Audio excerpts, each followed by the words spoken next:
February 26, 1959. On a remote, windswept slope in the Ural Mountains of the Soviet Union, a search party makes a discovery that will become an eternal mystery. A single tent, half buried in snow. It is abandoned, but the most chilling detail is not what they found, but how they found it. The tent had been sliced open, violently, from the inside. The 9 experienced hikers who called this tent home were gone, having fled into the deadly, sub-zero wilderness. What could have terrified them so much that they chose to face a frozen death over staying inside their only shelter? Our story begins 1 month earlier, in January 1959. A group of 10 young, experienced students and graduates from the Ural Polytechnical Institute, led by 23-year-old Igor Dyatlov, set out on a high-level winter expedition. They were all Grade 2 certified hikers with skiing experience, tough and well-prepared. Their goal was to reach a mountain named Oterten, a difficult but achievable trek through the northern Urals. The mood, captured in their diaries and photographs, was one of youthful adventure, camaraderie, and excitement. One member was forced to turn back early due to illness, leaving 9 to continue the journey. 8 men and 2 women pushing into the heart of the Siberian wilderness. On February 1st, they began their ascent towards Oterten, but due to worsening weather, they deviated from their planned route and set up camp on the slope of a different mountain, a mountain known to the local Mansi people as Kolatsiakal. In their language, it means the mountain of the dead. This was the last camp they would ever make. The last entry in their group diary written on that day was cheerful and normal. They even produced a satirical newspaper called the Evening Oterten. Everything seemed fine. They were expected to send a telegram from a village on February 12th. When no message came, their families began to worry. Search parties were sent out.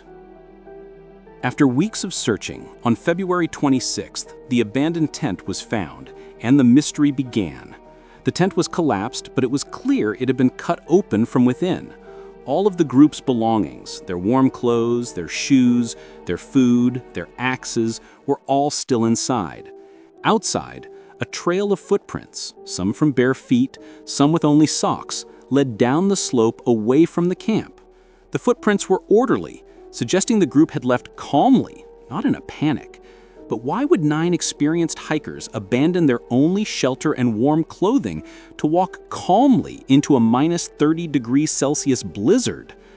The first 2 bodies were found a mile away, under a large cedar tree.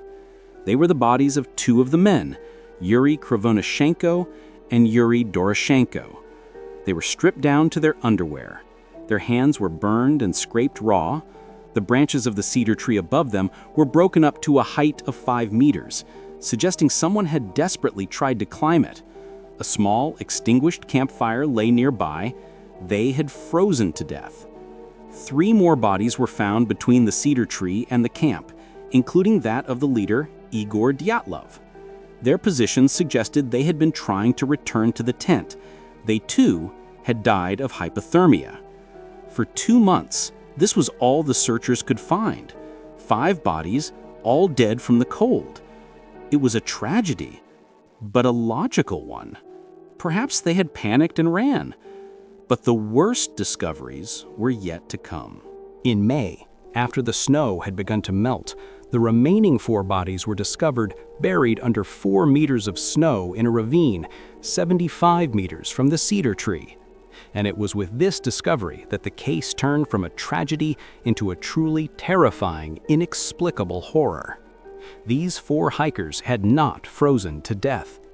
Nikolai Thibault Brignolul had suffered a massive skull fracture. Alexander Zolotaryev and Semyon Zolotaryev had major chest fractures with broken ribs. The doctor who performed the autopsy stated that the force required to cause such damage was equivalent to being hit by a car. Yet, impossibly, their bodies showed no external signs of trauma. No bruises, no soft tissue damage. It was as if they had been crushed by an immense, invisible force. And then there was the most gruesome discovery of all, the body of Ludmila Dubinina. She was missing her tongue, her eyes, and parts of her lips and skull bone. The investigators were now faced with an impossible puzzle. Why did the hikers flee their tent? What could have caused such catastrophic internal injuries without leaving a single external mark? What happened to Ludmila's tongue? And to make things even stranger, when the victim's clothing was tested, it was found to be significantly radioactive. The official investigation was abruptly closed. The final report stated that the hikers had died from a compelling natural force. The files were classified and sent to a secret archive. The case was closed, but the questions had only just begun. For over 60 years, theories have swirled. The most rational is a rare type of avalanche called a slab avalanche, which could have created a sudden pressure wave, forcing them to cup their way out. But this doesn't explain the lack of external injuries or the radiation. Military and conspiracy theories point to a secret Soviet weapons test gone wrong, a concussive weapon that could crush a person from the inside. This would explain the injuries, the radiation, and the government's secrecy. And then there are the paranormal explanations. The area was known to the Mansi people as a place of strange power. Some theories suggest an attack by a mink, the Russian version of a yeti. But the most enduring theory points to the sky. Other hikers and meteorologists in the region reported seeing strange, bright orange spheres or orbs in the sky on the very night the Dyatlov group died. The last photograph on the hiker's camera, a blurry, abstract image, is believed by some to be a picture of these very lights taken just moments before they fled in terror. None of the theories fit all the facts. The evidence is contradictory, bizarre, and incomplete. The 9 hikers on the Mountain of the Dead took their secret with them to the grave.